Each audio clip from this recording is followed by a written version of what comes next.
हरे कृष्णा। हम लोग आज श्रीमद् भागवतम के तीसरे स्कंद के 9वें अध्याय के 10वें श्लोक को पढ़ रहे हैं।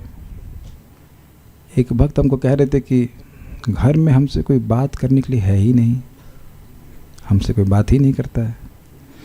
तो हमने कहा आइए आपके घर में घुस के आपसे बात करेंगे, और इतना बात करेंगे आप परेशान हो जाएंगे। तो बहुत बोलते हैं, हमको इतने व्यस्त कर देते हैं। फिर हमने कहा गीता क्लास में आप आएंगे? कहते उस टाइम तो हम व्यस्त रहते हैं। देखा ना, 2 क्लास आते ही आपकी व्यस्तता शुरू हो गई। अभी तो शायद नहीं आई, लेकिन आप 2 क्लास अपने जीवन में जोड़ दीजिए, फिर आपको कभी नहीं लगेगा कि कोई बात कर रहा है, कोई बात नहीं कर रहा है, और चाहेंगे भी कि कोई बात करे ही ना। तो श्रीमद् भागवतम बहुत सुंदर बात है। अच्छा, एक माता जी कह रही हैं कि मैं तो चाहती हूँ कि कोई बात ना ही करे और आप भी बात मत करें। नहीं, वैसे नहीं बोल रहे हैं, गरीब लोग क्यों बोल रहे हैं? नहीं, ऐसा नहीं बोल रहे। ऐसा फैक्ट, भगवान का नाम जप करके, भागवत सुन करके व्यक्ति को बाकी सारी चीज़ बात करना अच्छा लगता नहीं है। तो चलिए शुरू करते हैं। ये दुख का वर्णन कर रहे हैं, कैमुत लगा रहे हैं कि भाई भौतिकतावादी व्यक्ति तो जन्म मृत्यु चक्र में आएगा ही, और कोई बहुत बड़ा 30 मार खा भी हो, बहुत बड़ा ऋषि भी मानता हो और भगवान की कथा से विमुख है, तो वह भी संसार में ही गिरेगा। उसकी बातें उसे संसार में ही गिराएंगी। तो मेरे पीछे बोलिए। अहिन्या प्रतार्थ करना निशिनिः शयाना, नाना मनोरथ धिया क्षण भग्न निद्राः। अहन्या प्रतार्थ करना निशिनिः शयाना, नाना मनोरथ धिया क्षण भग्न निद्राः। दैवाहतार्थ रचना ऋषयोऽपि देव, युष्मत् प्रसंग विमुखा इह संसरन्ति। दैवाहतार्थ रचना ऋषयोऽपि देव, युष्मत् प्रसंग विमुखा इह संसरन्ति। अहन्या प्रतार्थ करना निशिनिः शयाना, नाना मनोरथ धिया क्षण भग्न निद्राः। अहन्या प्रतार्थ करना निशिनिः शयाना, नाना मनोरथ धिया क्षण भग्न निद्रा। दैवाहतार्थ रचना ऋषयोऽपि देव, युष्मत् प्रसंग विमुखा इह संसरन्ति। दैवाहतार्थ रचना ऋषयोऽपि देव, युष्मत् प्रसंग विमुखा इह संसरन्ति। ये बासी लग रहा है श्लोक।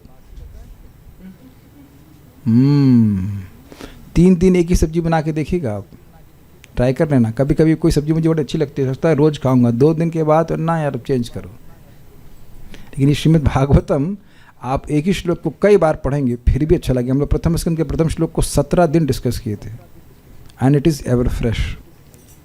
श्लोक को देख लीजिए। अहनी, हाँ मेरी आवाज़ 2 बार आ रही है, ताकि मान लीजिए पहली आवाज़ में ना सुन पाए तो दूसरी आवाज़ में सुन लें। हैं अब क्या करेंगे, इसके बड़ा बटन को दबाइए, पीसी से चेंज कीजिए, देखिए। अच्छा, और वो नो, दूसरी बात कह रहे हैं नहीं आ रही है, आप चेक कीजिए आ रही है कि नहीं आ रही। कलयुग में एक मत हो ही नहीं सकता, किसी बात में 2 मत, हर जगह 2 मत होते हैं, इसलिए हम 2 आवाज़ दे रहे हैं। जिसको 2 आवाज़ सुननी वो सुन ले। इज इट इको आ रही थोड़ी थोड़ी वॉइस? ओके। अब इसमें तो 2 लोगों का झगड़ा हो गया, 5 लोग अगर 5 बात बोल रहे हैं। स्क्रीन भी क्लियर नहीं, ओह स्क्रीन भी क्लियर नहीं है। अच्छा, voice is okay, perfect.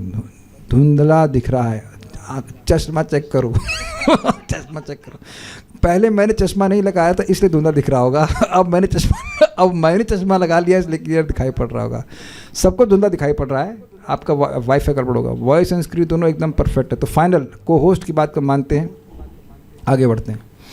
Ahinya, अहनी मतलब दिन के समय, आपृत मतलब व्यस्त रहते हैं, आर्त करना दुखदायी कार्यों वाली इंद्रियों में। हमको इतना मजाक लग रहा है, जो दुख दे रही हैं उसी तरह के कार्यों में लगे रहते हैं, व्यस्त रहते हैं कि कोई एक क्षण दुख प्राप्ति के बिना रह ना जाए।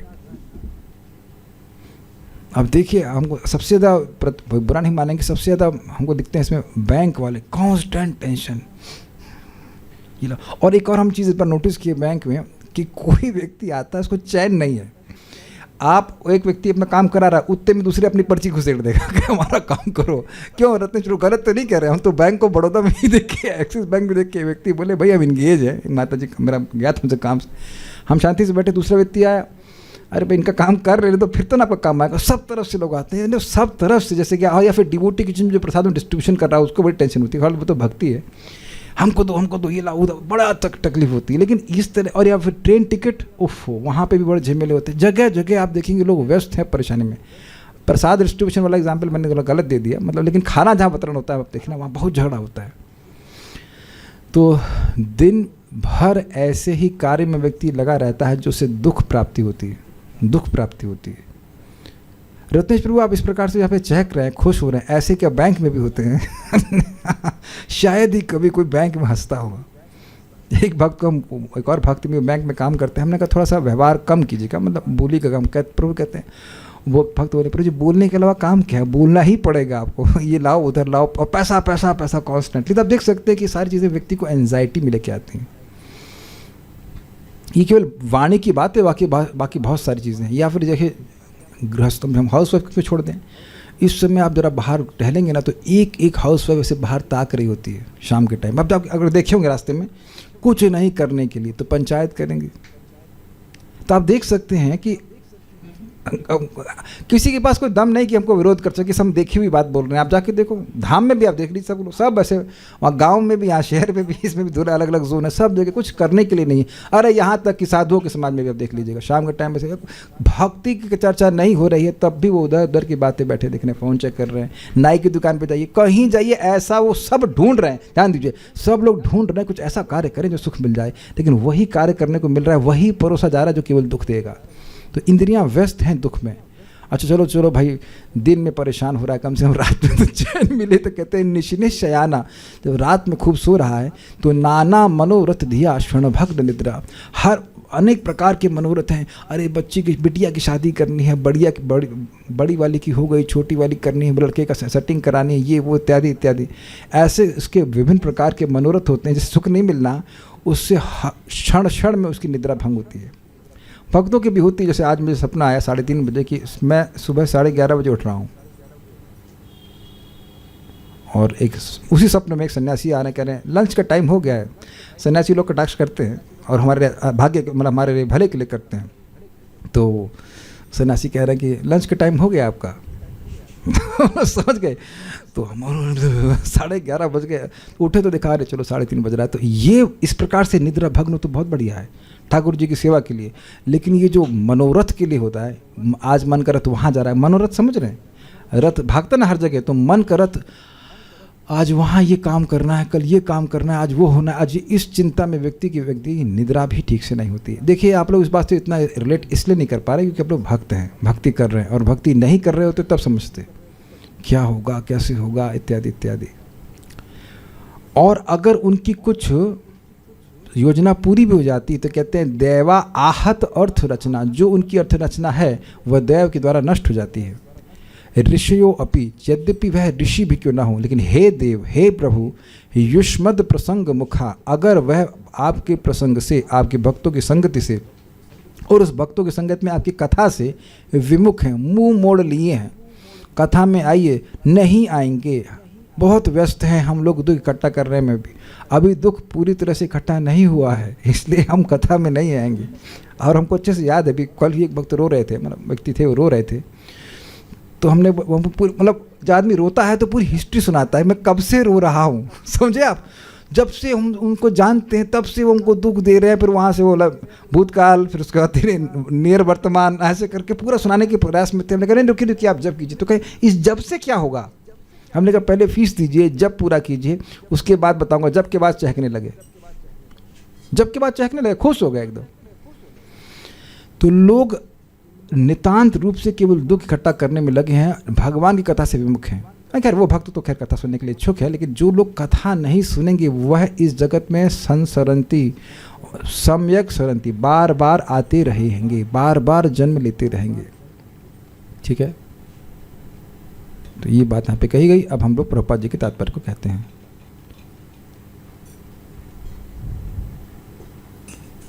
एक इंटरेस्टिंग, वापस श्लोक पे जाइए। जो भगवान की कथा से विमुख नहीं है, वो ऋषि ना भी हों तो भी यह इस जगत में वह संसरण नहीं करेंगे। अब कह हाँ, तो मैं ये कह रहा था कि अगर आप ऋषि न भी हों, दाढ़ी चेक कीजिए, छोटी है। वरुण प्रभु आर नॉट क्वालिफाइड, ऋषि मेरी तो है ही नहीं। महावीर प्रभु भी दाढ़ी ना, तो कोई माता जी की दाढ़ी होती नहीं, तो आप में से कोई ऋषि जैसा लगता नहीं। तो ऋषि ना भी लगते हों ना और ना भी हों, लेकिन भगवान की कथा से विमुख नहीं है, लगे हुए कथा सुनने में, तो भगवान की प्राप्ति करेंगे। अब कहेंगे प्रभु जी आप कौन होते बोलने वाले? तो सही बात है, हम कौन होते बोलने वाले? ब्रह्मा जी, तो आप ब्रह्मा जी हैं, हम ब्रह्मा नहीं हैं, हम ब्रह्मा के प्रतिनिधि हैं। ब्रह्मा जी 10.14.3 या 4 चेक कीजिएगा, उसमें कहते हैं स्थान है, तो क्या श्लोक है, देखो मुख पे रहता छूट जाता है। शुरुआत कैसे होती है? स्थाने स्थितः श्रुतिगताम तनुवांग मनोभि ये प्रायशो जितो जितोपसित स्त्रीलोक्याम। क्या श्लोक है वो? अरे भाई पंडितों हेल्प करो, एकदम मेरे मन से चला गया। ज्ञाने प्रयासमुदपस्य नमन्त एवा जीवंत सन्मुखरितं भवदीय वार्ताम स्थाने स्थिता श्रुतिगताम तनुवांग मनोभि ये प्रायशो जित जितोपसित स्त्रीलोक्याम। ज्ञाने प्रयास समुदपस्य, ज्ञान के प्रयास को पूरी तरह से त्याग देते हुए, ज्ञाने प्रयास समुदपस्य नमंत एवा, और उनका भगवान को नमस्कार करते हुए, जीवंत सन्मुखरितम भवदीय वार्ताम, वह जीते हैं सतमुखरितम, सत मतलब भक्त, जो कि मुखर हैं, बहुत बोलते हैं, उनसे आपकी वार्ता सुनते हुए वह जीते हैं। इस प्रकार से, बल्कि जीते हैं इसलिए ताकि वह आपकी कथा सुन सकें। ठीक, देखिए हम सब लोग, एटलीस्ट मैं अपनी बात करूं तो हम ध्यान रख रहे हैं अपने स्वास्थ्य का, क्या खा रहे हैं, पी रहे हैं, एक्सरसाइज कर रहे हैं, ये कर रहे हैं, ताकि हमारे कान चलते रहें, हमारी वाणी चलती रहे, हम बोलने का, भगवान के बारे में बोलने का और सुनने का मौका मिल सके, क्योंकि इससे हमें असीमित लाभ मिल रहा है। क्या है वो लाभ? भगवान की प्राप्ति। तो नेक्स्ट पार्ट क्या है? स्थाने स्थितः श्रुतिगताम, अपने स्थान में स्थित रहे, जहां आपको रहना अच्छा लगता है, जिस स्थान में, अर्थात गृहस्थ, ब्रह्मचारी, वानप्रस्थ, सन्यास, जहां रहना चाहते वहां रहिए। स्थाने स्थितः श्रुतिगत, सुनिए भगवान के बारे में। तनुवांग मनमो भी, तन से, वाणी से और मन से अपने आप को सुनने में लगाइए। मतलब शरीर सतर्क होकर बैठे, यानी कि आपको योगा करना है, लेकिन ऐसा नहीं होना चाहिए कि आदमी सो ही जाए। वाणी से कथा को बोले, सुने, अनुमोदन भी करे कि भाई अच्छा बात बोली गई, और मन से भी वह स्वीकार करे बातों को, जो बातें कही जा रही हैं उसको हाँ ये सही कहते हैं। तो अगर ऐसा करता है तो ये प्रायशो जित जितोपसित स्त्रीलोक्यम, जो प्राय अजित है, तीनों लोकों में जिनको कोई नहीं जीत सकता, वह उस भक्त के द्वारा जीत ले जाते हैं, और ये भक्त भी भगवान के द्वारा जीत लिया जाता है। तो यानी कि ऋषि होने की जरूरत नहीं है, भगवान की कथा के प्रसंग से के प्रति उन्मुख होना चाहिए। अब एक बड़ी सुंदर बात आ जा रही है यहाँ पे, मैं बताऊंगा आपको कि हमारे हृदय में काम, क्रोध, लोभ सब हो है, कोई दिक्कत नहीं है, कोई दिक्कत नहीं है। मतलब अगर हम कथा के प्रति उन्मुख हैं तो भगवान केवल ये देख रहे हैं कि कथा के प्रति उन्मुख है। ऐसे लोग इस जगत में हैं जो अखंड ब्रह्मचारी हैं, और वो इतने अखंडित व्रत का पालन किए हैं कि वो व्रत ले लिए कि कथा कभी सुनेंगे ही नहीं, क्योंकि तुम माया से पार हो गए ना। वो भगवान का नाम कभी बोलेंगे ही नहीं। फिर केस इन पॉइंट इस प्रकाशन सरस्वती अखंड ब्रह्मचारी, लेकिन कथा से पूर्णतः विमुख, भगवान के प्रति कोई आदर भाव नहीं। तो ये बड़ा रिवोल्यूशनरी बातें हैं, क्योंकि इस जगत में हम देखते कोई बहुत तपस्वी है तो हम सोचेंगे कि वह तो मुक्त हो गए, लेकिन इह संसरंती, वह वापस इस जगत में आएंगे, अभी वह शुद्ध नहीं हुए, अविशुद्ध बुद्ध है, क्योंकि कृष्ण को भगवान के रूप में स्वीकार नहीं किए। और यहाँ एक भक्त ऐसा हो सकता है, और हो ही रहा है, कि वह पूरी तरह से हृदय में शुद्ध नहीं है, मतलब उसके काम क्रोध आदि हैं, लेकिन भगवान कृष्ण को भगवान के रूप में स्वीकार किया है। जैसे किसी, देखिए समझिए, कोई व्यक्ति बहुत समर्थ है लेकिन आपके प्रति नेग्लेक्टफुल है, ध्यान नहीं रखता आपका, he doesn't care, he can't care less about you. लेकिन आपका बच्चा पैदा हुआ और आपके गोदी में पॉटी भी करता है, फिर कौन अधिक प्रिय है? समझ गए ना उत्तर? समझ गए बात को? अपना बच्चा प्रिय होता है, तो जो व्यक्ति भगवान का नाम बोल रहा है, भगवान की कथा बोल रहा है, उसमें बहुत सारे मल हों पॉटी भरी हो, मतलब ठीक है दुराचार भी क्यों ना हो, लेकिन उसने यह स्वीकार कर लिया कि कृष्ण भगवान हैं, उस सभी चीज़ों के स्रोत है, उसके मन में कृतार्थता है कि भगवान, कृतार्थता नहीं कृतज्ञता है कि कृष्ण मेरे लिए सब कुछ कर रहे हैं, मैं कृष्ण का सेवक हूँ, ये भावना लेकर कृष्ण की सेवा कर रहा है, तो भगवान कहते हैं वो साधु, वही साधु है, बाकी साधु नहीं है। तो ये बात बड़ी महत्वपूर्ण है भगवान के बारे में सुनना। So will start purports purport. तात्पर्य, जैसा कि पिछले श्लोक में वर्णन आया है, जिन लोगों को भगवान की भक्ति में रुचि नहीं होती वह भौतिक कार्यों में लगे रहते हैं।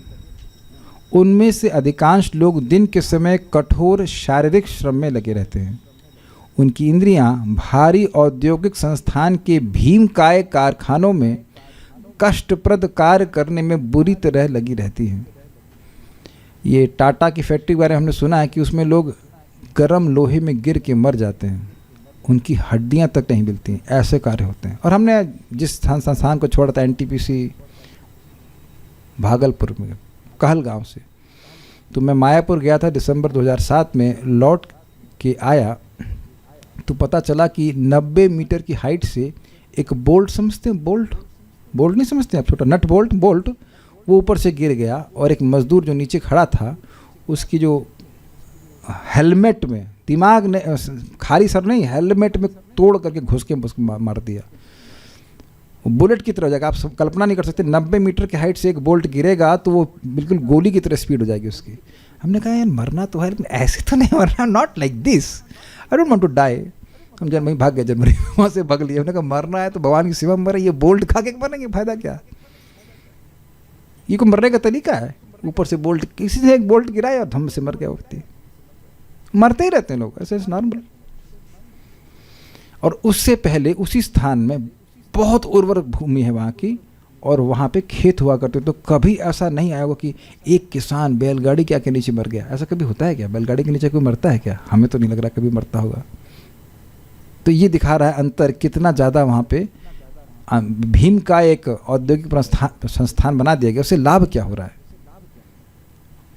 ऐसे कारखानों के मालिक अपने औद्योगिक उत्पादों के लिए बाजार खोजने में लगे रहते हैं, और मजदूर वर्ग विस्तृत उत्पादन में लगे रहते हैं, जिससे विशाल यांत्रिक व्यवस्था रहती है।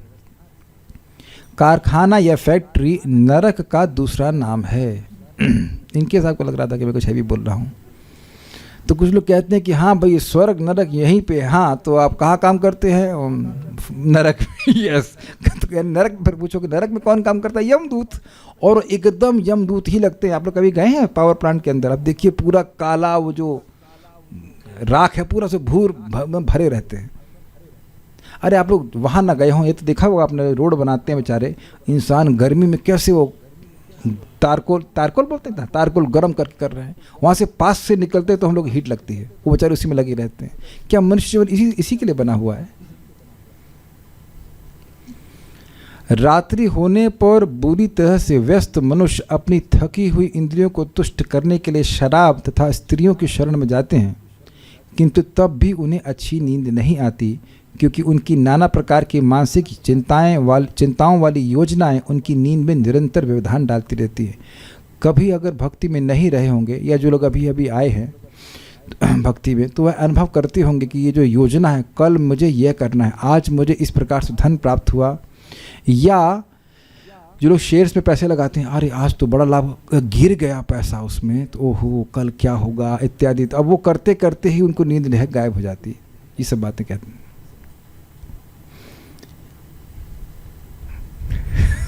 मुझे याद आ रहा है, बात आ रही तो याद आ रहा है, हम आईटी की तैयारी के लिए फिजिक्स की कोचिंग पढ़े थे। उनका नाम है आदित्य सर, अभी पढ़ाते लखनऊ में, बड़े प्रसिद्ध लोग। इतने लड़के आते थे। तो एक दिन वो वॉशरूम में थे, फ़ोन लेके चले गए, तो तुम्हें कॉल आया, सर क्लास का टाइम हो गया। तो कह रहे यार बाथरूम में तो डिस्टर्ब मत करो। लोग इतना परेशान हो जाते हैं, कह रहे कम से कम चैन से बाथरूम तो यूज़ करें। उन्होंने जो भाषा का प्रयोग किया वो हम नहीं बोलना चाहते हैं, उसको सिंप्लीफाई करके बोल रहे हैं कि कम से कम बाथरूम तो यूज़ करने दो। लोगों को बाथरूम में भी चैन नहीं है, कांस्टेंट एंजाइटी। उनिद्र रोग से पीड़ित होने के कारण कभी कभी पर्याप्त आराम के अभाव में उन्हें प्रातःकाल नींद सताने लगती है, उस वक्त नहीं उठ पाते। आदि दैविक शक्ति की व्यवस्था द्वारा संसार के बड़े बड़े विज्ञानी तथा चिंतक भी अपनी विविध योजनाओं के कारण हताश हो जाते हैं और इस तरह जन्म जन्मांतर इस भौतिक जगत में सड़ते रहते हैं। ये थोड़ा समझे होता क्या है। वो सोचते हैं कि हमारी योजना के द्वारा हम लोगों का हित करेंगे और वो योजना भगवान के विरोध में होती है। जैसे इस जगत में लोग धरना देने जाते हैं सरकार के विरोध में और कुछ लोगों की सहायता करने के चक्कर में होते हैं, तो सरकार उसको ध्वस्त करती है कि नहीं अपनी शक्ति से करती है, जगत में देखा जा रहा है। तो ऐसे ही जो जो प्रदर्शन किए जा रहे हैं भगवान की सत्ता के विरुद्ध, तो वो जिन जिन लोगों का हित करने के लिए किए जा रहे हैं उनका तो हित होगा भी नहीं, और यह व्यक्ति भी दोबारा जगत में आएगा वो इस प्रकार का हल्ला करने के लिए कि भगवान नहीं है। वो बार बार इसी प्रकार के जन्म लेता रहेगा। देखिए, एक भक्त कह रहे थे गलती क्या, गलती है वो ऐसे कार्य कर रहा है, वो ऐसे बटन दबा रहा है कि उसको इसी प्रकार का पैकेज दोबारा मिलेगा, चाहे वह ज्ञान में ही दबा रहा हो। और पहले भी उसने ऐसे कार्य किए, इस कारण से ऐसी मति उसकी हो गई। मैं अपने आप को कम्युनिस्ट मानता हूँ, ऐसे लोग बोलते हैं। अगर आप कहते हो कि ईश्वर ने जगत की सृष्टि करी, तो ये बताओ कि ईश्वर की सृष्टि किसने करी। तो उससे पूछो कि तुम्हारे इस प्रश्न की सृष्टि कौन किया, तुम ये प्रश्न की सृष्टि कर क्यों रहे हो, क्या ईश्वर के बारे में तुम जानते हो। ईश्वर मीन्स कंट्रोलर। अगर आप समझो कि ये सुप्रीम कंट्रोलर है, तो अगर वह किसी से आया है तो वह उसको कंट्रोल करेगा ना। सुप्रीम कंट्रोलर को हमें मानना ही पड़ेगा कि वो अनादि हैं, तब कहेंगे ये आपकी मान्यता है। तो आप भी तो यही मान रहे हो ना कि आप कम्युनिस्ट हो। आप बोल रहे हो अपने मुख से कि मैं अपने आप को कम्युनिस्ट मानता हूं, तो आप भी एक धारणा को मान ही रहे हो ना। जब मानना ही है तो फिर कम्युनिज्म को मान रहे हो, तो आप शास्त्र को मानो, क्या दिक्कत है। लेकिन नहीं माने कि वो पाप उसका मन में जमा हुआ है और फिर जन्म लेगा वो। तो वो कहेगा हमें जन्म लेने में दिक्कत क्या है। तो उससे पूछो कि जन्म कौन लेगा, तुम क्या इसी रूप में जन्म लोगे। कौन है जो जन्म लिया, तुम जिस प्रकार से जन्म नहीं लेते। पैदा होते ही तुम्हारी दाढ़ी आ गई थी, या पैदा होते ही तुम बोलने लगे माँ मैं कम्युनिस्ट हूं। You don't see, so by your association you have learned so many things, nonsense। और लोग बड़े स्पष्ट बोलते हैं, तो वो समझ नहीं पा रहे हैं कि प्रकृति के द्वारा वो क्या कह सकते हैं उसको, हाँ, प्रकृति के द्वारा भ्रमित होना। यस, और शब्द बड़ा अच्छा। इस तरह जन्म जन्मांतर इस भौतिक जगत में सड़ते रहते हैं। अब प्रश्न होगा कि सड़ना क्यों कहते हैं। अगर नहीं समझ में आ रहा है तो 2 दिन आप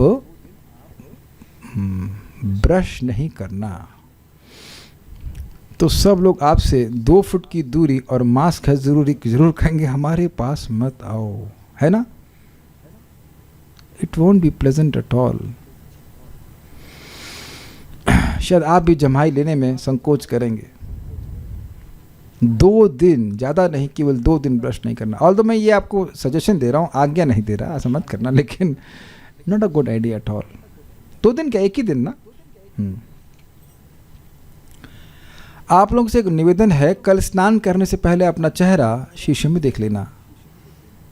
it doesn't look pleasant at all. केवल 1 रात सोने से, और वह भी ना समझ में आता हो, तो आप लोग प्लीज़ थोड़ा सा पैसा खर्च करके 250 ग्राम बासमती राइस खरीदना और उसको एक कटोरी में अपने मतलब टेबल के पास में रख देना, और देखना उसमें से कब बदबू आना शुरू होती है। नहीं आएगी, महीनों रखे रहेगा, खुशबू ही आती रहेगी। लेकिन उसके बाद उसे पका लें और शरीर में डाल लें, उसके बाद जो जिस रूप में रूपांतरित होता है उससे हमेशा बदबू ही आएगी। तो आप समझ रहे हैं कि शरीर इतना सड़ रहा है कि उसके अंदर शरीर में जो भी वस्तु डाली जाती है वो सब सड़ जाती है, यहाँ तक कि जल भी। तो अगर ये शरीर सड़ ना रहा होता तब उसमें जाने वाली वस्तुएं इसके संपर्क से क्यों खराब हो रही होती। तो ये विचारणीय बात है कि ऐसे शरीर उसको प्राप्त होते रहेंगे। हम लोग आज मॉर्निंग वॉक लेके जा रहे थे, तो बस पता नहीं कहाँ कुछ जानवर मर गया था, इतनी गंदी बदबू आ रही थी कि उस स्थान से जाना बड़ा मुश्किल था। और आप लोग को पता है, मनुष्य शरीर अगर कहीं कोई मर जाए आदमी, तो इतना बदबू करता जितना और किसी जानवर का शरीर नहीं करता। ये हमने सुना है। एक व्यक्ति का शरीर छूट गया था, वो 2-3 दिन तक वही रूम में पड़ा रहा, तो फिर उसको खोला गया तो बहुत इतनी बदबू थी कि लोग बेहोश हो जा रहे थे, इतनी बदबू होती है। ये तो भगवान है और जीवात्मा यह है इसलिए धारण किया हुआ, नहीं तो ये शरीर अत्यंत दुर्गंध युक्त है। तो इसी को बात कहते हैं कि बार बार ऐसे शरीर प्राप्त करते हैं जो सड़ रहा हो। भले ही कोई महान विज्ञानी जगत के त्वरित संहार हेतु परमाण शक्ति में खोजें करता हो और उसे अपनी सेवा या कुसेवा की मान्यता स्वरूप सर्वोत्कृष्ट पुरस्कार प्रदान किया जाए, किंतु उसे भी भौतिक प्रकृति के अति मानवीय नियम के अंतर्गत बारंबार जन्म मृत्यु के चक्र में घूमते हुए अपने कर्म का फल भोगना पड़ता है। समझे आप? वो बहुत बड़े ऋषि अपने को वैज्ञानिक कहते हैं, लोग ऐसे ही मर रहे हैं और उसके बाद उन्होंने प्रोसेस को एक्सेलरेट कर लिया, तो उसके लिए नोबेल पुरस्कार दे भी दिया गया, तो मतलब क्या है? प्रभुपाद कहते हैं अगर तुम इतने समर्थ हो तो मृत्यु को रोक के दिखाओ, एक्सेलरेट मत करो। वो नहीं कर सकते। ऐसे सारे लोग जो कि भक्ति के सिद्धांत के विरुद्ध होते हैं, निश्चित रूप से उन्हें इस भौतिक जगत में चक्कर लगाना पड़ता है। और व्यतिरेक में ग्रहण कर लीजिए, ऐसे सारे लोग जो भक्ति के सिद्धांत के विरुद्ध नहीं होते, उन्हें भौतिक जगत में चक्कर नहीं लगाना होता है। तो मान लो कोई कहे प्रभु हम सारे भक्ति के सिद्धांतों का पालन नहीं कर पाते, हम चाहते हैं, तब तो गीता का श्लोक आप जानते हैं, जानते तो नहीं होंगे, मैं भी भूल गया लेकिन उसमें बात यह है कि 3 अध्याय में शायद आया था, अनुसूया शब्द था कि जो भगवान शिक्षा दे रहे हैं उसको उसमें दोष बुद्धि नहीं करता। भले ही वह उस शिक्षा का पालन नहीं कर पा रहा है, लेकिन दोष बुद्धि नहीं करता है, तो वह भी आगे जाकर के उस शिक्षाओं का पालन करने में समर्थ हो जाता है। जैसे मान लीजिए कहा जा रहा है कि भगवान का नाम कोई बोल रहा है, उसे विश्वास है कि नाम बोलने से वह शुद्ध हो जाएगा, अब वो बहुत ना कर पा रहा हो तो भी वह शुद्ध होगा धीरे धीरे करके, भगवान उस पर कृपा करेंगे। श्रद्धावंतो अनुसूयंतो ये ते अपि मुच्यन्त कर्म भी, ऐसे करके शब्द है ना। इस श्लोक में उसका विशेष उल्लेख है कि वे ऋषि भी जो भगवान की भक्ति के सिद्धांत से विमुख रहते हैं, भौतिक जगत के अंतर्गत बंधन भोगने के लिए विवश हैं। अब एक बड़ी इंटरेस्टिंग बात है, कभी कभी लोग ऐसे लोगों से सुनते हैं जो सन्यासी हो सकते हैं लेकिन मायावादी हैं, और उनकी वाणी में तेज है, कोई दिक्कत नहीं है, लेकिन उस तेज को बहुत गलत तरह से प्रयोग करते हैं। वो भगवान की यश को नहीं बोलते। परम पूज्य राधा गोविंद महाराज समझा रहे थे कि गीता का पाठ हो रहा है तो वहाँ गीता के अलावा सारी बात हो रही है, गीता का श्लोक रख करके उसकी व्याख्या वो नहीं हो रहा है, उसके अलावा सारी बात होती है। तो ऐसे लोगों की बात सुनने से हमें भक्ति की प्राप्ति नहीं होती। हम नाम नहीं रख रहे, लेकिन एक पिताजी हैं, उन पिताजी की बात समझ नहीं आती कि हम किस चीज़ की आशा करें, राम की आशा करें कि कृष्ण की आशा करें, ये समझ नहीं आता कि जीवन का उद्देश्य क्या है। आप समझ गए होंगे, हमने घुमा के बोल दिया। It's a public forum, so I don't want to speak like that, but कुछ दिन तक, मतलब बहुत साल 2003 से पहले की बात कर रहा हूँ, कुछ बातें उनकी फॉलो करी, हमको फॉलो नहीं कर पाए वो कहना क्या चाहते हैं, कि हमें करना क्या है। यस, यू डोंट गेट कि व्हाट यू। अरे हमारे उस वक्त मैं कुछ फॉलो कर रहा था, तो मेरे कजिन ब्रदर है, इज़ वेरी इंटेलिजेंट, और ने कहा ये गुरुजी अपनी ही तारीफ करते रहते हैं। पकड़ा तो मैंने भी था, लेकिन उस समय उनको फॉलो कर रहा था, तो मैं मतलब कांडा स्वीकार नहीं किया। लेकिन हम नाम तो नहीं बोलना चाहते, उनकी उन्होंने बुक छापी है, रामायण की जगह आशा रामायण। समझ गए ना, भगवान को गायब करके खुद ही उस स्थान पर बैठ गए, और लोग स्वीकार भी कर लेते हैं। तो उनको भी वो भी चक्कर लगाएंगे, क्या है, लोभी गुरु और पापी चेला, दोनों नरक में ठेलम ठेला, ये सब है। इस श्लोक में इसका विशेष उल्लेख है कि वे ऋषि भी जो भगवान की भक्ति के सिद्धांत से विमुख रहते हैं, भौतिक जगत के अंतर्गत बंधन भोगने के लिए विवश हैं। न केवल इस युग में, अपितु इसके पूर्व भी ऐसे अनेक ऋषि हुए हैं जिन्होंने परमेश्वर की भक्ति का संदर्भ दिए बिना अपनी धर्म प्रणालियों का आविष्कार करने का प्रयास किया, किंतु भगवत भक्ति के बिना कोई भी धार्मिक सिद्धांत नहीं चल सकता। कि बड़ी सुंदर बात है। ये श्लोक कब बोला जा रहा है? आप बताइए, ये श्लोक का समय क्या है, टाइमलाइन क्या है, ये श्लोक कब बोला है?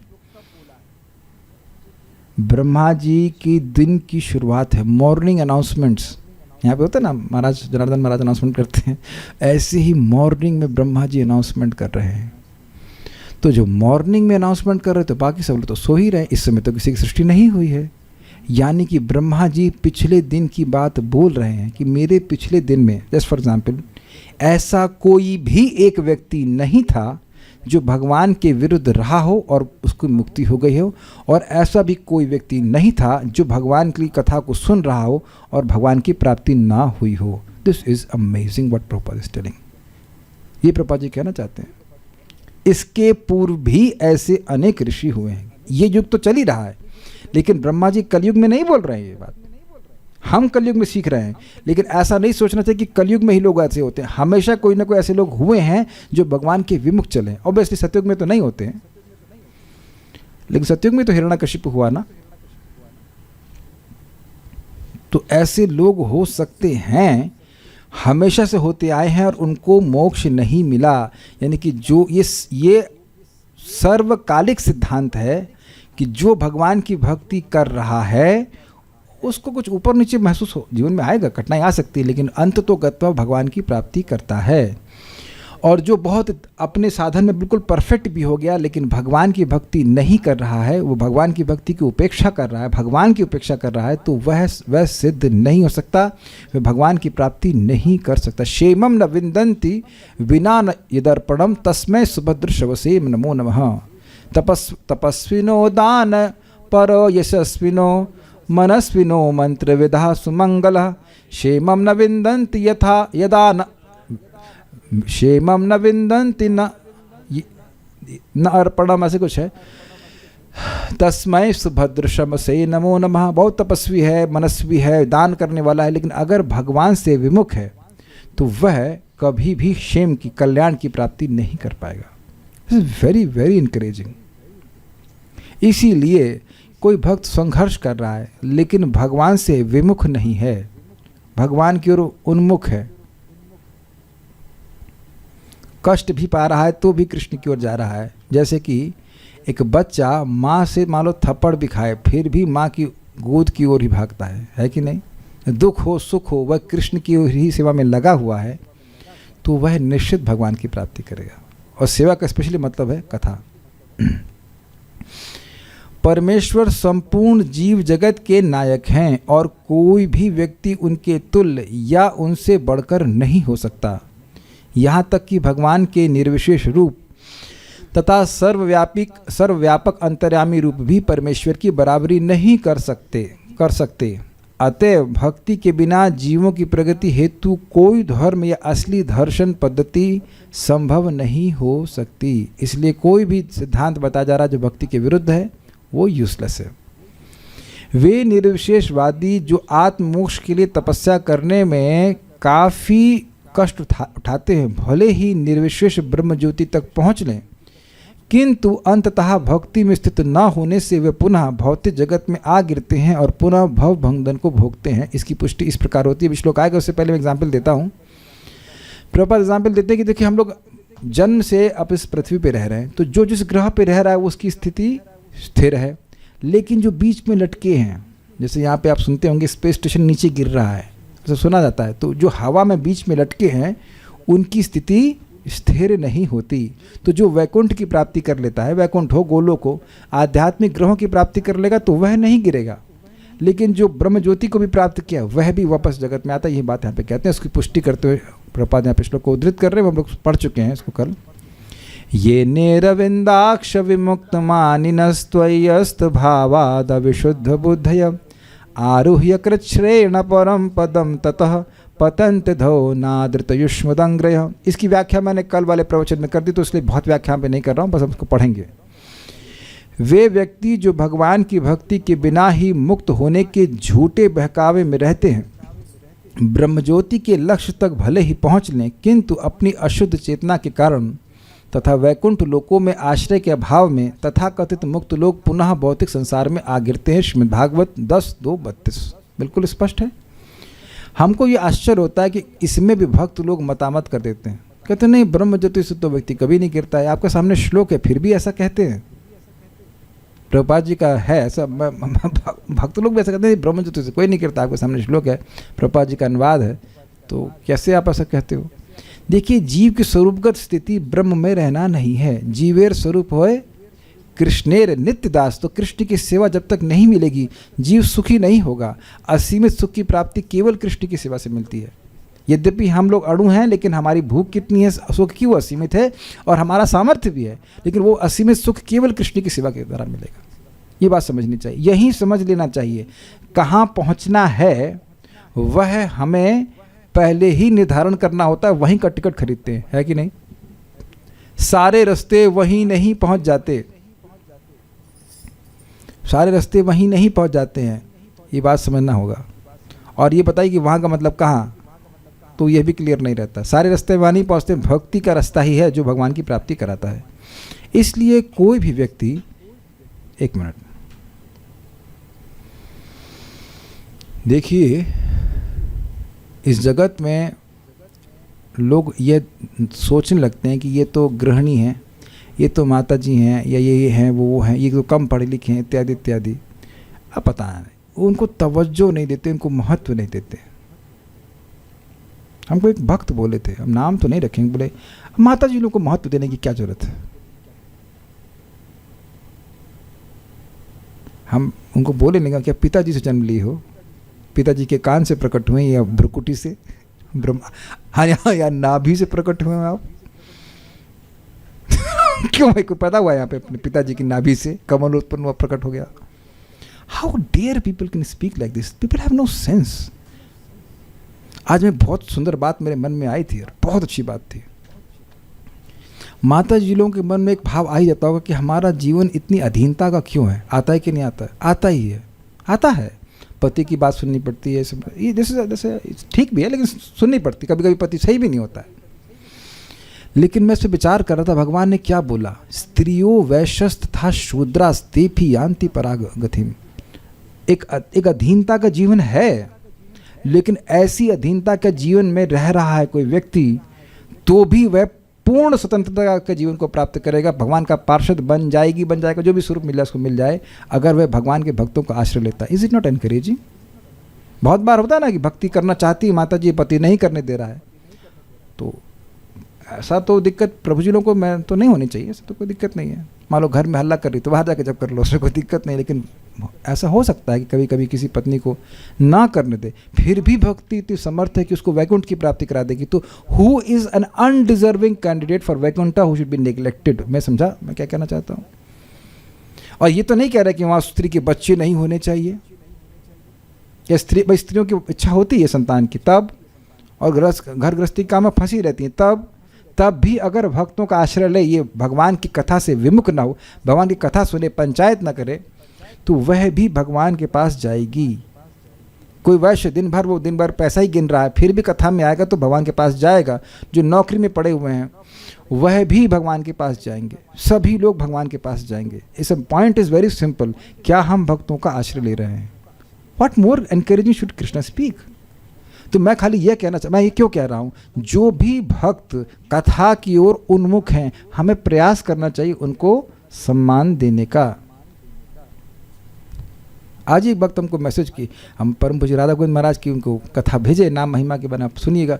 Oh this is very nice, बस ये फंस गई, ये जाएगी भगवान के पास। जिसको ये कथा अच्छी लगने लग गई, भगवान की बातें अच्छी लगने लगी, उसी दिन से समझ लो कि उसका टिकट बुक हो गया है। आप लोग बहुत बार रिजर्वेशन करते होंगे, और मायापुर जा रहे हैं तो कब जा रहे हैं? 2 महीने के बाद जा रहे हैं, टिकट पहले बुक कर लेते हैं, तो अब निश्चित है कि उस ट्रेन में बैठना, निकल जाएंगे। उसी प्रकार से जिसको भगवान की कथा सुने बिना अच्छा ही नहीं लगे, जैसे आज सुबह हुआ था, मैं गीता की जगह मैंने पढ़ा दिया था भागवत की महिमा का श्लोक, उसके बाद हमने कहा चलो अब रहने देते हैं, अब आधा घंटे में छोड़ देते हैं, आप अपना कुछ और काम करना। तो देखा कि भक्तों के चेहरे लटक गए। हमने कहा ये तो दुखी हो गए कि इनको गीता का श्लोक नहीं मिला। ऐसे ना किसी को बुलाओ, ये तुमको सूप पिलाएंगे, ये पिलाएंगे, वही जो चीज़ बोला वो ना दो तो दुखी हो जाता है। वैसे how much devotees are unhappy. This is sign of the qualification for going back to godhead. तो ये देखने का सामर्थ्य हम लोग को रखना चाहिए कि जो लोग कथा में रुचि रख रहे हैं उनका भगवत धाम का टिकट बुक हो गया, चाहे कितने भी अनर्थ से ग्रसित हों। ये मैं देखिए यहाँ मोटिवेशन स्पीच नहीं दे रहा हूँ, मैं एक एक बात को शास्त्र से बैकअप दे सकता हूँ, अभी मेरे पास पूरा समय नहीं है। एक छोटा बता दूंगा, ये 11वें स्कंद में लैंड अप कीजिएगा, मत कथा श्रवणादवा, ऐसे करके श्लोक है, नहीं, जात श्रद्धा मत कथा दो, जिसकी मेरी कथा में श्रद्धा अर्थात रुचि उत्पन्न हो गया, अच्छा लगता है, निर्विण्ण सर्व कर्मसु, और वो सब ये कर्म वो कर्म, उसमें उसकी कोई बिल्कुल हम नहीं हो सकते, हमसे नहीं हो सकते। उसके बाद कहते हैं कि अब ये श्लोक क्या करके ढूंढ के बताएगा तो मैं पूरा बता सकता हूँ। जात श्रद्धा मत कथा स्व, मेरी कथाओं में इसकी श्रद्धा हो गई है, और बाकी सारे कर्मों में को भाई ये काम करो, ये पूजा करो, वो कोई इसमें रुचि नहीं है। हाँ, वेद दुखात्मक का कामान, वह जान रहा है कि जितने भी भोग हैं, भोग की इच्छाएं, वे दुख देने वाली हैं। परित्यागे पनीश्वरे, लेकिन उनका परित्याग करने में समर्थ नहीं है। और शायद हम सभी लोग इसी में कहीं ना कहीं इस ब्रैकेट में आते हैं, लेफ्ट ब्रैकेट और राइट ब्रैकेट, उसके बीच में कहीं संघर्ष करने वाले। ततो भजे तमाम प्रीता, प्रीति पूर्वक मेरा भजन करे, खूब कथा सुने, श्रद्धालु दृढ़ निश्चय, खूब श्रद्धा से कि भाई भगवान की भक्ति करूंगा तो मुझे भगवान की प्राप्ति होगी। दृढ़ निश्चय, दृढ़ निश्चय मतलब चाहे ब्रह्मा जी भी आकर के मुझे निष्काम कर्म योग या ज्ञान योग दें तो मैं नहीं स्वीकार करूंगा, और चाहे मेरे अपराधों की वजह से मुझे नरक भी जाना पड़े तो भी मैं नहीं छोड़ने वाला भक्ति। जुष्माणा शतान कारमान दुखो दरगांश करें, उनको उन भौतिक इच्छाओं को भोग करते हुए भी उनको हे मानते हुए, और व्यक्ति अपने को भर्सना भी कर रहा है कि मैं कहाँ इस भोग में पड़ा हुआ हूँ, और भगवान की कथा सुनता जाएगा तो भगवान की प्राप्ति करेगा। उसे चिंता करने की जरूरत नहीं, कथा ही उसको विरक्त कर देगी। समझ गए ना बात? तो इस समय बस यह देखिए कि किस व्यक्ति की कथा में कितनी रुचि जागृत है, उस सम्मान करने का प्रयास कीजिए। इसलिए कोई भी व्यक्ति भगवान की भक्ति के सिद्धांत के बिना किसी धर्म प्रणाली का निर्माण नहीं कर सकता। धर्मम तो साक्षात भगवत प्रणीतम, जैसा कि श्रीमद् भागवत के 6ठे स्कंद में हमें मिलता है। धर्म के प्रवर्तक स्वयं भगवान हैं, तुम अपने गुरु स्वयं मत बनो। समझे? ये प्रभुपाद जी कहते हैं, हम स्वयं अपने गुरु नहीं बन सकते। We cannot be self made gurus. हम धर्म के सिद्धांत को स्वयं नहीं बोल सकते हैं। जैसे भारत में लेफ्ट में चलते हैं तो हम अपने ओपिनियन से नहीं चलते हैं, सरकार बताती है। किसी व्हाट इज दैट, रोड पे कितनी स्पीड होनी चाहिए वह हमारे एक्सेलेरेटर और हमारी कार की पावर पर निर्भर नहीं करता है, तुरंत चालन होता है। Yes, okay. भगवत गीता में भी हम पाते हैं कि भगवान की शरण ग्रहण करने के अतिरिक्त धर्म के अन्य सभी रूपों की भर्त्सना की। ये कहाँ बताया गया है? सर्वधर्मान परित्यज्य मामेकम शरणम व्रज अहम त्वाम सर्व पापेभ्यो मोक्षयिष्यामि मा शुचः। परम पूज्य गौर कृष्ण महाराज कहते हैं, भगवान अधर्म छोड़ने के लिए नहीं कह रहे हैं, कह रहे हैं धर्म छोड़ो। सर्व धर्मान परित्यज्य, सारे धर्म को छोड़ो, मतलब ये धर्म करूंगा तो मेरी ये सदगति होगी ना, वो उस पर विश्वास ही छोड़ दो। माम एकम शरणम व्रजा, मतलब मुझको प्रसन्न करने वाले कार्यों में विश्वास करो, ये तुम्हारा धर्म है। तुम्हारी ड्यूटी, धर्म मतलब ड्यूटी, यह है कि तुम मुझे प्रसन्न करने वाले कार्य करो। Got it? ये है भगवान को शरण में जाने का मतलब। अहम त्वाम सर्व पापेभ्यो मोक्षयिष्यामि मा शुचः, तुम शोक मत करो, मैं तुम्हारे सारे पापों को छुड़वा दूंगा। तो महाराज कहते हैं, भगवान कह रहे हैं कि तुम सारे धर्मों को छोड़ के मेरे पास आओ, सारे अधर्म मैं छुड़वा दूंगा। हरे कृष्णा कृष्णा कृष्णा हरे हरे, हरे राम राम राम हरे हरे। इस प्रकार से व्यक्ति को सुनना चाहिए। भगवान बहुत समर्थ है। और मान लो कोई कहे, भगवान मैं तो आपकी बात मान लिया, और अगर सारे लोग मान जाएं तब, और पूरे विश्व के लोग मान जाएं तब, तो भगवान सबको इस प्रकार से आश्रय देने में समर्थ है। कोई भी प्रणाली जो मनुष्य को भगवत भक्ति तक ले जाए वही असली धर्म या दर्शन है। क्या श्लोक है? सवय पुंसाम परो धर्मो यतो भक्तिर अधोक्षजे अहेतुकी अप्रतिहता येनात्मा सुप्रसिद्धति। तो आप अपने जीवन में देखिए कि हम जिस भी कार्य को सेवा मानते हैं भगवान की, फाइन, नो प्रॉब्लम, तो आप यह देखिए क्या इससे आपकी भक्ति जागृत होगी, क्या यह भक्ति करने में सहायक होगा, तो वो धर्म है, वो सेवा है। और नहीं तो कोई आपको डिफाइन ना कर दे कि वह सेवा है।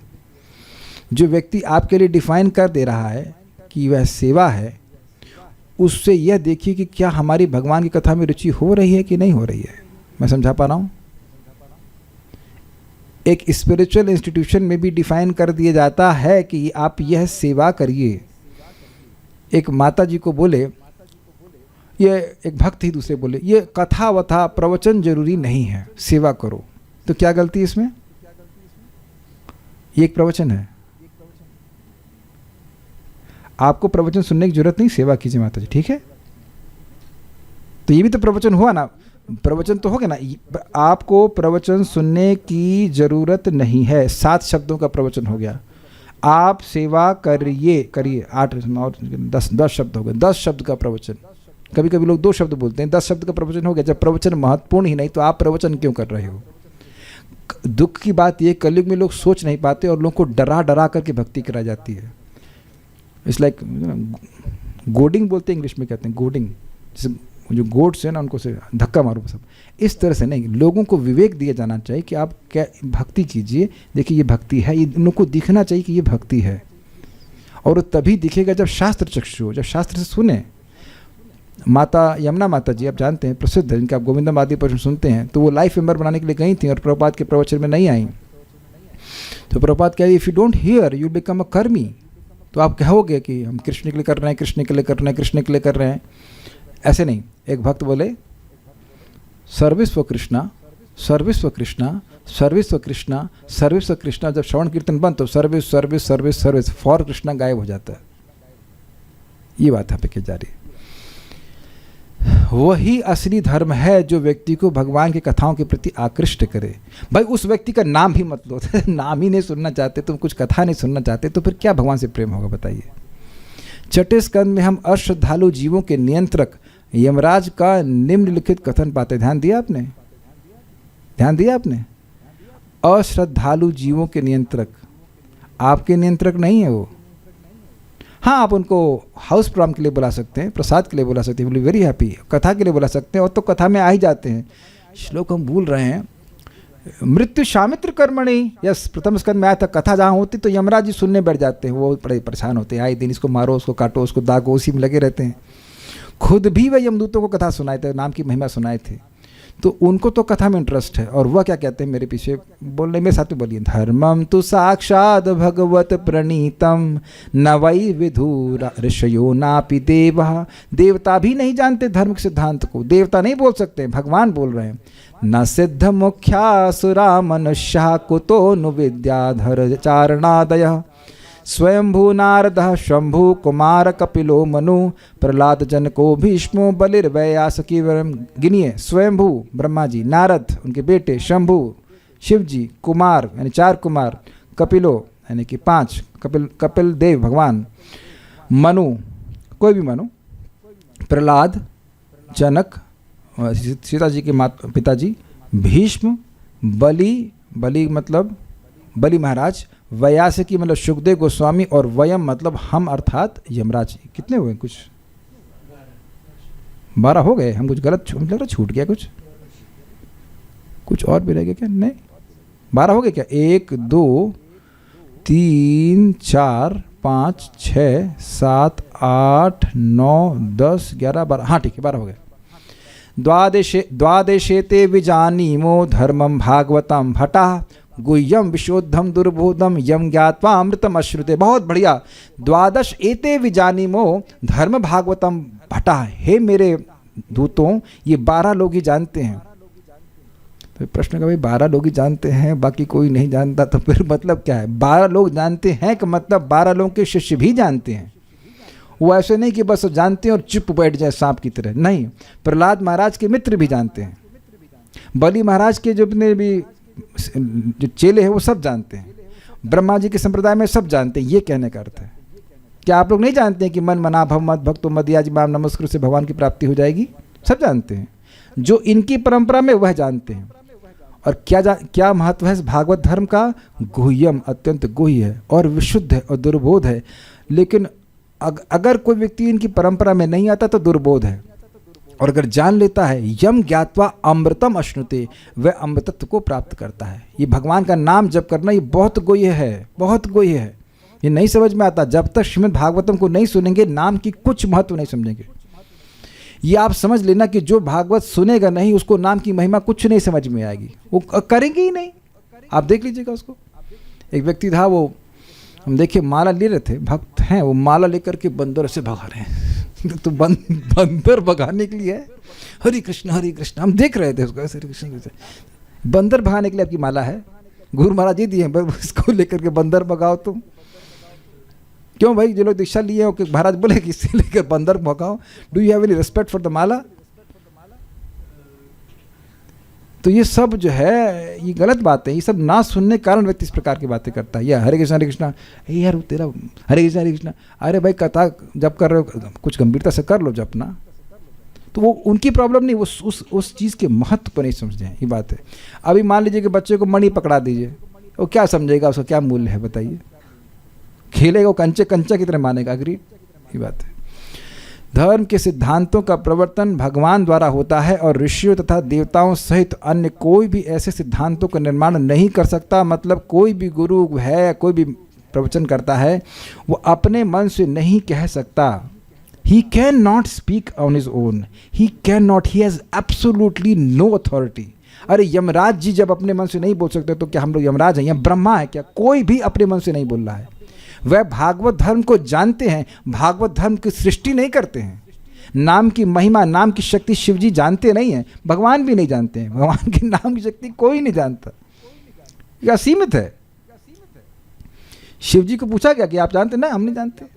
नाम बोलने से जीव का परम लाभ है वो ये जानते हैं, लेकिन नाम में कितनी शक्ति वो नहीं जानते, कोई भी नहीं जानता। सादर जपत दिन राति ऐसे करके है कि उमा सहित ऐसे करके श्लोक है कि उमा माने पार्वती के संग भगवान श्री राम का नाम शिव जी जानते हैं और जपते रहते बड़े आदर पूर्वक भगवान मानते हुए। और इसी प्रकार से वह बोले भी हैं भगवत गीता की महिमा को कि भगवत गीता की महिमा अनंत है। पार्वती देवी, इसको मैं पूरा नहीं जानता, थोड़ा थोड़ा मैं आपको बता रहा हूँ, आपने कई बार सुना है इस प्रकार से। चूंकि बड़े बड़े ऋषि तथा देवता तक धर्म के ऐसे सिद्धांतों का प्रवर्तन करने के अधिकारी नहीं होते, तो अन्यों के विषय में तथाकथित योगियों, असुरों, मनुष्यों तथा निम्न लोक के निवासी विद्याधरों तथा चारणों के विषय में क्या कहा जा सकता है? ब्रह्मा, नारद, शिवजी, कुमार, कपिल, मनु, प्रहलाद महाराज, जनक महाराज, भीष्म, बलि, सुखदेव गोस्वामी तथा यमराज, ये 12 अभिकर्ता भगवान द्वारा धर्म के सिद्धांतों के विषय में बोलने तथा उसका प्रचार करने के लिए अधिकृत हैं भगवान के द्वारा। 6.3.19 to 21। और आपने सुना था प्रसंग में कि भागवत को भगवान संकर्षण से इन 4 कुमारों ने सुना था। वे भागवत के श्लोकों को बोल नहीं दिए थे अपने मन से, और ब्रह्मा जी को भी भागवत भगवान ने ही सुनाई थी मूल 4 श्लोकों से। और वह जब उन्हें नारद जी को बताई तो उन्होंने कहा तुम इस भागवत का प्रवर्तन ऐसे करो कि निर्नाम भक्तिर भविष्यति, मनुष्यों में भक्ति उत्पन्न हो जाए। अपने मन से कुछ मत बोलो, ठीक है? धर्म के सिद्धांत किसी समान जीव के लिए खुले नहीं होते। वे मानव को नैतिकता के स्तर पर लाने के लिए होते हैं, अर्थात पशु के स्तर से मनुष्य के स्तर पर उठाने के लिए होते हैं। अहिंसा इत्यादि तो दिग्भ्रमित व्यक्तियों के लिए आवश्यक हैं क्योंकि जब कोई व्यक्ति नैतिक तथा अहिंसक नहीं बनता, जब तक कोई व्यक्ति नैतिक तथा अहिंसक नहीं बनता, वह धर्म के सिद्धांतों को नहीं समझ सकता। वास्तव में धर्म क्या है उसे समझ पाना उस व्यक्ति के लिए भी अत्यंत कठिन होता है जो नैतिकता तथा अहिंसा के सिद्धांतों को प्राप्त होता है। ये क्या बोले, बड़ी कॉम्प्लिकेटेड बात पर बात कह रहे हैं। कह रहे हैं कि भाई देखिए, जो एकदम घोर पाप में लगा हुआ है तो वह तो अब धर्म को नहीं समझ सकता है, वो तो नहीं ही समझ सकता है, इसलिए उसको वो कुछ समझे, इसलिए बोला जाता है कि आप अहिंसा परमो धर्म। अहिंसा परम धर्म नहीं है, केवल अहिंसा परम धर्म नहीं है। लेकिन अब उसको यही समझ में आएगा तो भाई चलो कम से कम मुंह पे कुछ पट्टा लगा दो, कीड़े नहीं घुसे इत्यादि इत्यादि, लेकिन कान में कथा भी तो नहीं घुस रही है। लेकिन कुछ तो मानवता आई भाई उसमें, उन लोगों को मार नहीं रहा है। लेकिन ऐसा नहीं कि आप केवल वेजिटेरियन हो गए तो आप वो भगवान का तत्व समझ में आ गया। आप समझ में आए, मोड ऑफ गुडनेस में भी कोई रह रहा है, लेकिन इसका मतलब ये नहीं कि भगवान को समझ पा रहा है। यह प्रपात कहते हैं। उसे कुछ योग्यता आ रही, कुछ वह सत्वगुण में आ रहा है कि भाई अहिंसा का पालन कर रहा है, कुछ उसे बात बताई जाएगी, समझा जाएगा, लेकिन केवल अगर उसमें वो अटक गया कि हम सत्वगुण में रहने वाले हैं, तब भी वह भगवान को नहीं समझ पाएगा। यह कहते हैं। यह अत्यंत गुह्य है क्योंकि धर्म के असली सिद्धांतों से अवगत होते ही मनुष्य मुक्त होकर आनंद तथा ज्ञान का शाश्वत जीवन बिताता है। अब जरा इसको समझिए, ये है क्या? धर्म का सिद्धांत क्या है?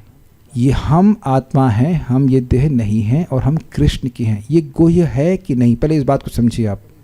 क्या ये गुह्य है? क्यों गुह्य है? क्यों गुह्य है? क्योंकि सब लोग कृष्ण के सेवक हैं, लेकिन कोई भी नहीं समझ पा रहा है कि वह कृष्ण के सेवक है। We are nothing but Krishna servant. मैं ये हूँ, मैं प्राइम मिनिस्टर हूँ, मैं ये हूँ, मैं जब भी धारणा करना है, जो चीज़ छुपी हो उसे गुह्य कहेंगे कि नहीं? हैं हम कृष्ण के ही सेवक, लेकिन अपने आप को हम अलग अलग बातों से मान रहे हैं कि ब्रह्मचारी हैं, गृहस्थ हैं, जो कुछ भी धारणा रखे हैं, कवर्ड अप है ना। अतएव जो व्यक्ति भगवान की भक्ति के सिद्धांतों को प्राप्त नहीं है, उसे अपने को अबोध जनता का धार्मिक नेता बनने का स्वांग नहीं रचना चाहिए। प्रभुपाद जी ने कुछ धार्मिक लोग थे, धार्मिक लोग नहीं थे, धार्मिक शिक्षक थे, और बोले प्रभुपाद ने पूछे भगवान कौन है? तो कहते हमको नहीं पता। तो कहते तुम धर्म के गुरु बन रहे हो और तुमको यही नहीं पता है कि भगवान कौन है, तो you are not teacher, you are cheater.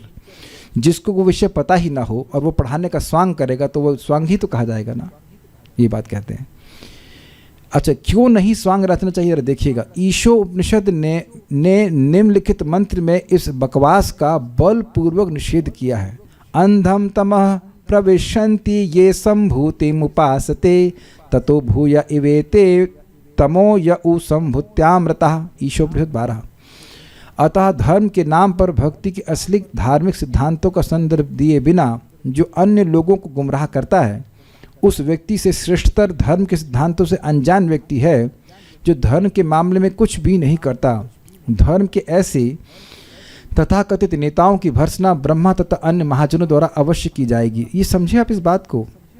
आप में से सभी लोग, मैं समझता हूँ प्राय सभी लोग, कोई किसी को धर्म की शिक्षा नहीं दिया था जब तक भक्ति में नहीं आए थे। शायद कुछ पता ही नहीं था, तो वो ठीक है। लेकिन अगर हमने किसी को गलत शिक्षा दी है तो वो ज़्यादा खराब है, क्योंकि जिसको गलत शिक्षा मिल जाती है उसके लिए सही शिक्षा को स्वीकार करना ज़्यादा कठिन होता है। एक व्यक्ति, एग्जाम्पल कहानी बताता हूँ। एक व्यक्ति था, उसको पियानो बजाना आता था, अपने से अभ्यास किया वो। तो वो टीचर के पास गया तो बोला कि सिखाओगे? कहते हाँ। तो कितना पैसा? कहते 800 रुपया। तो एक व्यक्ति को कुछ नहीं आता था, वो टीचर के पास गया, कहता सिखाएंगे आप? कहते हाँ। कहते कितना? कहते 400 रुपया। अरे अरे आता है, आप मुझसे 800 रुपये चार्ज कर रहे हैं और इसको कुछ नहीं आता, आप इसको 400 रुपये कर रहे हैं। तो कह रहे हैं कि भाई आपने गलत सीखा है, पहले उसको ठीक करना होगा, उसके बाद आपको सही शिक्षा देनी पड़ेगी। और प्रैक्टिकल हम देखा था, एक बार हम आगरा गए थे कार्यक्रम करने के लिए, तो व्यक्ति आए, प्रसाद क्लास में बैठे, बड़े ध्यान सुने, उसका प्रसाद के लिए बगल में बैठे। तो हमने कुछ पूछ करने बोलना है, कुछ बात करनी होगी। ठीक है। वो बोले हमको आप जहाँ पे हैं वहाँ हम पहले ही पहुँच चुके हैं। हमने कहा इनको पूरी दीजिए। अब ये जब वो पहले ही वहाँ पहुँच चुके जहाँ हम हैं, तो उनको क्या बताइए, तो हमसे आगे निकल गए ना, तो आगे निकल गए। और उनसे पूछ लो भगवान कौन है, तो किसी मनुष्य का नाम ले देंगे जो अपने जवानी का फोटो अपने पोस्टर पे लगाता, क्योंकि अब उसके दांत झड़ रहे हैं। भगवान 125 साल के भी हैं तो एकदम युवा अवस्था में प्रवेश कर रहे हैं, वहाँ दांत नहीं झड़ रहे हैं। इतना भगवान गीता बोलने चले गए, लेकिन भाई अपना डेंचर बोलते हैं, क्या बोलते हैं, डेंचर सेट कर रहे हैं 125 साल के, उसके बाद बोलना शुरू कर रहे हैं, अब बाल झड़े हुए हैं। ऐसा नहीं है कृष्ण, बहुत बड़ा भेद है ना। तो इस प्रकार से व्यक्ति को समझना चाहिए कि जब वह भगवान के बारे में ठीक से न जाने तो भगवान के बारे में न ही बोले तो अच्छा है। Nothing is better than the wrong thing. और एक और इंटरेस्टिंग बात है, मैं भक्ति नहीं कर रहा हूँ मान लो, तो मैं नरक में जाऊँगा। लेकिन अगर मैं नहीं कर रहा हूँ, दूसरों को भी यही शिक्षा दे रहा हूँ कि भगवान नहीं है, तो मैं और ज़्यादा नरक में जाऊँगा, कि मैं अन्य लोगों को भी नरक में झोंकने का कार्य किया हूँ। तो इसलिए बहुत ध्यान से गुरु स्वीकार करना चाहिए, शास्त्र के आधार पर गुरु को स्वीकार करना चाहिए। कोई प्रश्न तो मैं समझता नहीं कि होगा। एक वक्त कह रहे हैं मुझे तो बचपन से ही सभी ही गलत ही शिक्षा मिली थी। आई डोंट थिंक कि आप धर्म के संबंध में कोई शिक्षा दी होगी। कोई देता है क्या धर्म के संबंध में शिक्षा? आजकल तो सब बंद हो गया है। मॉर्निंग जब के टाइम पर ही सेवा बार बार आए तो रिकॉर्डेड सुनना सही है, या जब बाद में करना उतना ही बेनिफिशियल होगा? प्रभु जी, प्रवचन मॉर्निंग जब के टाइम पर ही सेवा बार बार आए तो रिकॉर्डेड सुनना सही है, या जब बाद में करना? आपके प्रश्न समझ नहीं पा रहा हूँ मैं। भाई देखिए, जब की तो रिकॉर्डिंग कर नहीं सकते हैं, तो जब तो आपको खुद ही करना होगा। और ये नहीं समझा का प्रश्न। प्रवचन मॉर्निंग जब के टाइम पर ही सेवा बार बार आए, हम नहीं समझ पाया। बताया गया था कलयुग में जितना गलत करो उतना आपको बढ़िया होगा। वाह, that's a very good one. देखिए, यह नहीं कहा क्या कलयुग में जितना गलत करो उतना आपका बढ़िया होगा? तो लेकिन ये नहीं बताया कि बढ़िया का मतलब क्या होगा। ये भी तो बताना चाहिए कि बढ़िया का मतलब क्या है। Is it not?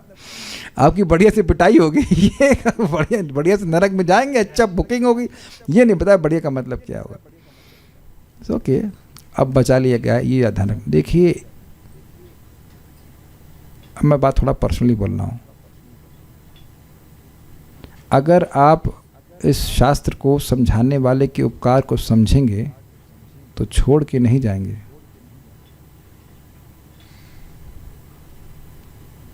क्योंकि हम देखते हैं कि कुछ लोग आते हैं, भक्त आते हैं, कुछ लोग नहीं, कुछ भक्त आते हैं, भाग्यवान हैं, और पता नहीं कभी कोई बात मेरी बुरी लग गई, जो कि हमने तो किसी को बुरी करने के लिए उम्मीद से ऐसे कोई, मैं देखिए बहुत सारे दुर्गुण मेरे हैं, लेकिन मैं किसी को दुखी नहीं करना चाहता हूँ। ऐसा मेरा स्वभाव भगवान कृपा करके नहीं देखिए मैं किसी को लाइक हित में इसको बड़ा बुरा लगे ऐसा करके हमारे मन में कभी संकल्प ही उदित नहीं होता।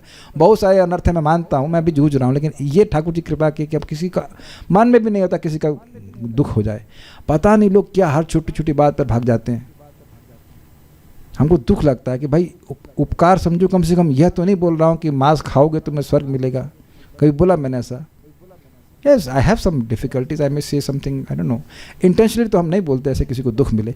देखो चिकोटी काट तो ब्रह्मा जी भी चिकोटी काट रहे हैं, हम सबकी चिकोटी काटी जा रही है, तो हम सब वो तो हम सुनने के लिए आते हैं कि थोड़ी चिकोटी काटे। जैसे आज सुबह खून लेने के लिए आया था हमारा, खून मैंने पीने के लिए नहीं, वो टेस्ट करने आया था, तो वो इंजेक्शन हम ही लगवाए ना, कि इंजेक्शन लगाए वो खून लेके जाए ताकि हमारी रिपोर्ट आए। तो थोड़ा दर्द होता है ना, आंख बंद करके, आंख में सहन नहीं होता, लगा बे लगा ले जा खून। तो स्वाभाविक सी बात है, कथा बोलेंगे तो कुछ पिंचिंग बातें होती हैं। मान लो सुबह उठने के बारे में है या कुछ और भोग विलासिता के पीछे भागने की बातें, वो तो पिंच करना साधुओं का काम है, हम अपने को भी सुनाते रहते हैं, ऐसा कुछ बात नहीं है। लेकिन हर ये जो कुछ भी हो, घर में लात खा के भी घर में रहता है कि नहीं? तो यहाँ तो खाली बात खानी है, लात तो खानी नहीं है, खाली बात सुनना चाहिए, भगवान की बात सुनना चाहिए, भगवान की बात बोलनी चाहिए, जो बोली जा रही है वो सुनना चाहिए और आते रहना चाहिए। You will feel always refreshed. कुछ तो अच्छा बोला जाए, इतनी सारी बातें अच्छी बोली जाती, सुनना चाहिए, भागना नहीं चाहिए।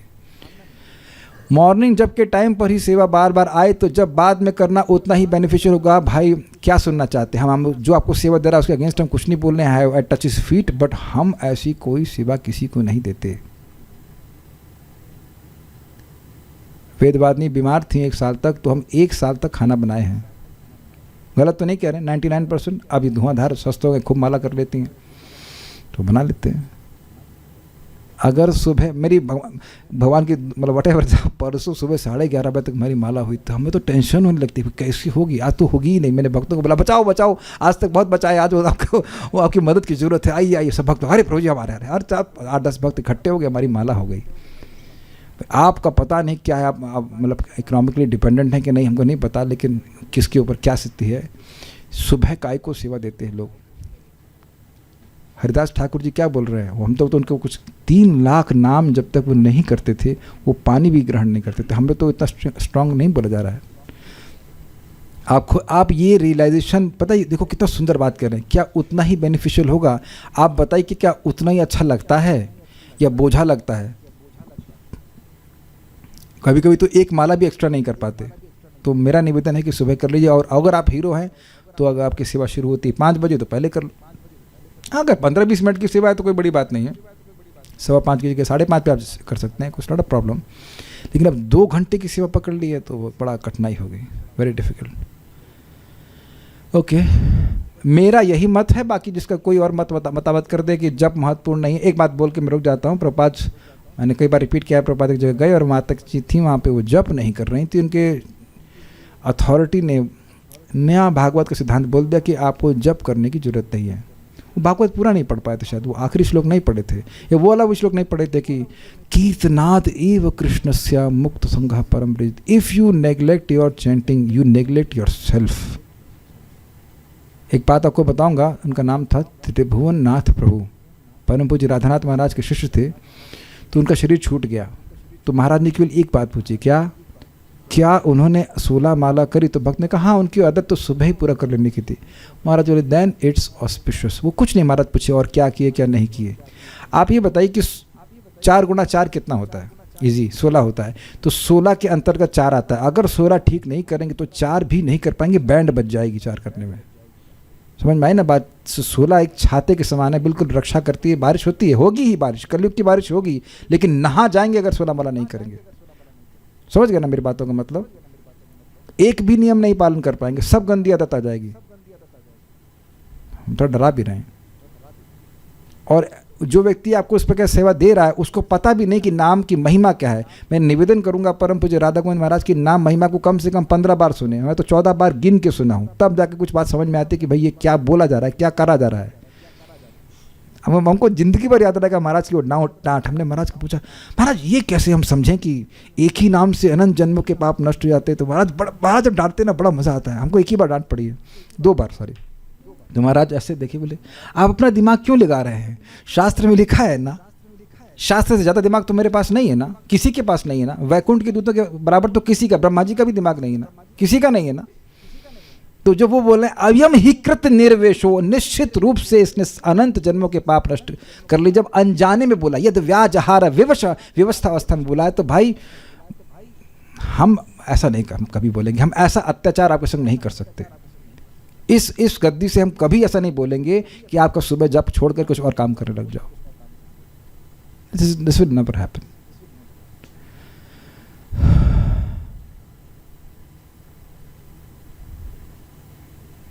एक भक्त पूछ रहे हैं, कृष्ण भगवान और राम भगवान की सारी लीलाएं भारत के अलावा कहीं और क्यों नहीं हुई हैं?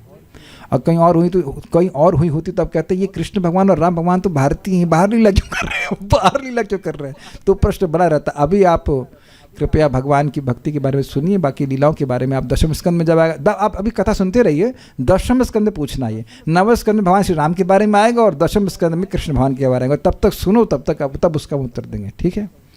Okay, will stop now, it's quite. अरे भाई लास्ट क्वेश्चन। हाँ, श्रवण की महिमा बार बार बोली जा रही है। हाँ,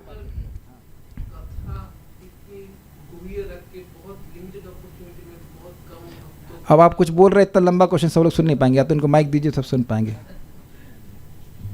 8 बजे बाद जिसको जाना हो जा सकता है, कोई दिक्कत नहीं है। बाद में मतलब ऐसे हमारे तो कोई बात इतना नहीं है। हाँ,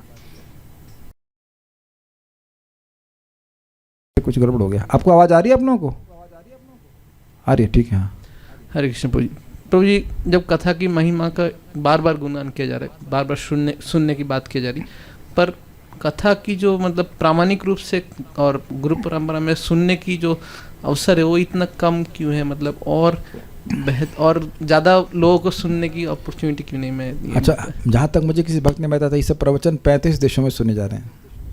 एक व्यक्ति हमको साउथ कोरिया से मैसेज किया, प्रभु जी जूम लिंक देंगे क्या? ओह, साउथ कोरिया। एक भक्त कनाडा में सुन रहे हैं। अब सुनने वाले तो कम होंगे, करोड़ों में से कोई व्यक्ति सुनेगा। तो YouTube पे जब 3 स्कंद 3.9.10 तक कवर कर दिया गया है ना YouTube पर, तब आप ये कैसे कह सकते हो कि नहीं मौका दिया जा रहा है? प्रभुपाद जी ग्रंथ सब जगह हैं, लोग पढ़ते ही नहीं है, इसलिए मौका दिया जा रहा है कि चलो साथ में जाके पढ़ लो, सुन लो। अब तो खाना बनाते हुए सुन सकते हैं, इज इट नॉट? ये तो नहीं कि आप ऐसा तो नहीं कि दो मुँह को 4 हाथ होते तो एक हाथ से किताब पढ़ते और आप दूसरे हाथ से काम कर लेते, तो ये तो कोई जरूरी नहीं है। 2 कान लगा दिए, सुन लीजिए, क्या दिक्कत है? तो ये तो प्रसंग हम मतलब आपकी बात सही है, लेकिन क्या दिक्कत क्या है? यूट्यूब पे खोलिए, सुनिए, is it not? So we can here stop now. Srimad Bhagavatam की जय, श्री प्रभुपाद की जय, निताय गौर प्रेमान।